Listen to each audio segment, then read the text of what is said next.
Now, the political impact of all this is very clear on the president, as a number of people who disapprove of the way Trump is handling his job has climbed to the highest mark in his presidency. That's according to the latest Washington Post ABC News Ipsos poll.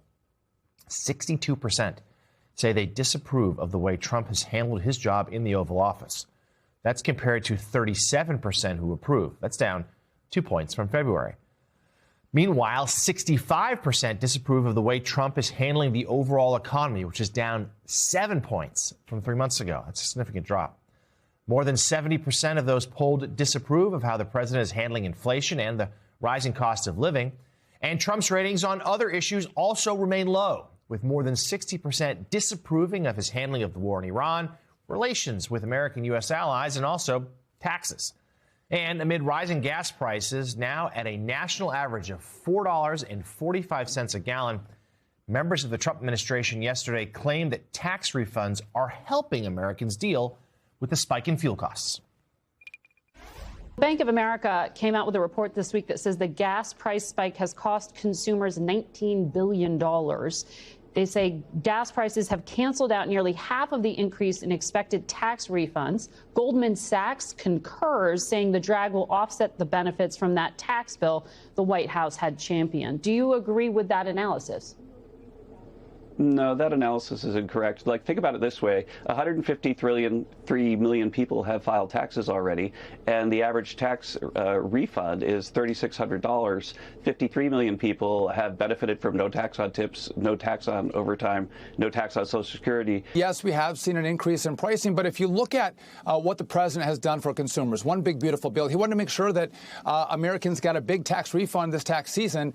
Not sure if that was in your poll. I didn't get a chance to look at it before I came on. But the Americans were happy with how much they got back because he said, listen, we're not going to tax tips. We're not going to tax Social Security. Whether those refunds have come through or not, polling suggests Americans deeply unhappy with the president's handling of the economy. And, Congressman, that's in part because of what we've seen in the war. This was a conflict that the president never really sold to the American people. It has lasted far longer than those in the administration expected.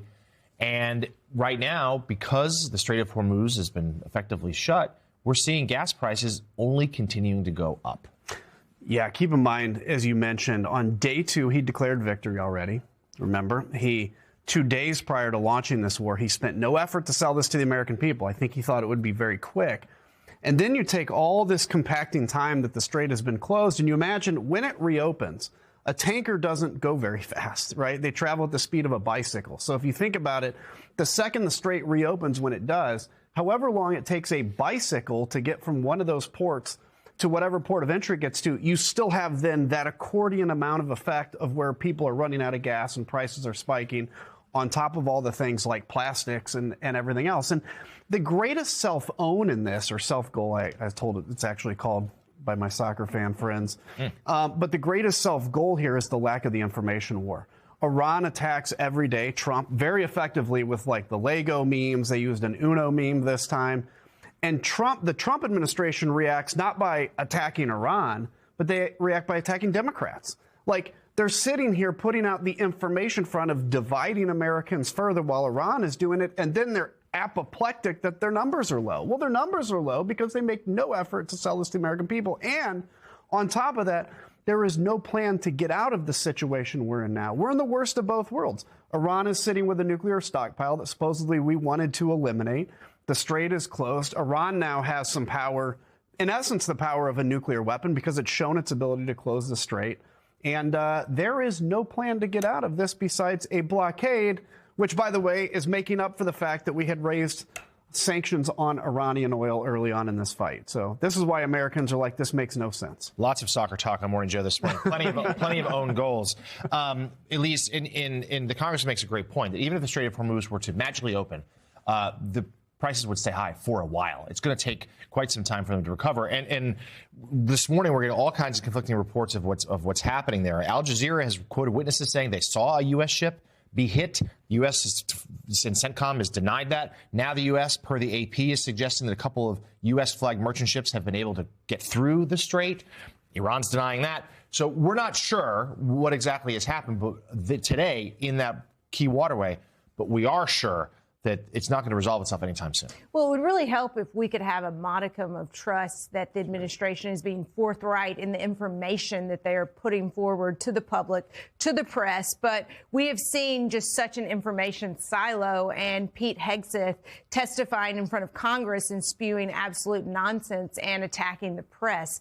And I think where I would go to you is, at this stage in the game, this Project Freedom that Donald Trump implemented as of yesterday, apparently it's more like a hotline where you can call and say, hey, I got a problem. Looks a little iffy here. Am I good to go through the straight? So it isn't really actually going to do that much. If I'm an insurer, I'm not going to say that Project Freedom is making me feel totally assured that the ship is going to be okay. I mean, how is this actually going to change anything, even though obviously freedom of movement needs to be restored in the Strait? Well, what it's going to change is reset. I think this is in the mind of the administration to reset the 60-day clock on the war powers, because now it's a different operation, right? The first operation is closed down.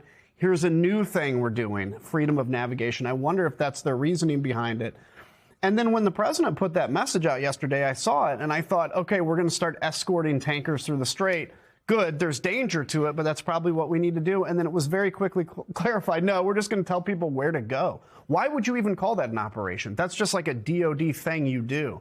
I think they're in a real pickle here. And ultimately, the president has to make a decision to, I guess, commence the attack probably and try to reopen the Strait, or live with this, which is really the worst case scenario. It's almost better if we just leave at this point, even though it's going to be, bad in the long run, clearly. I mean, we are leaving my son Christian, who's 4 years old, we are leaving him a country in a much worse strategic position than when Donald Trump took over. We never had to worry about freedom of navigation of the Strait. Now we do.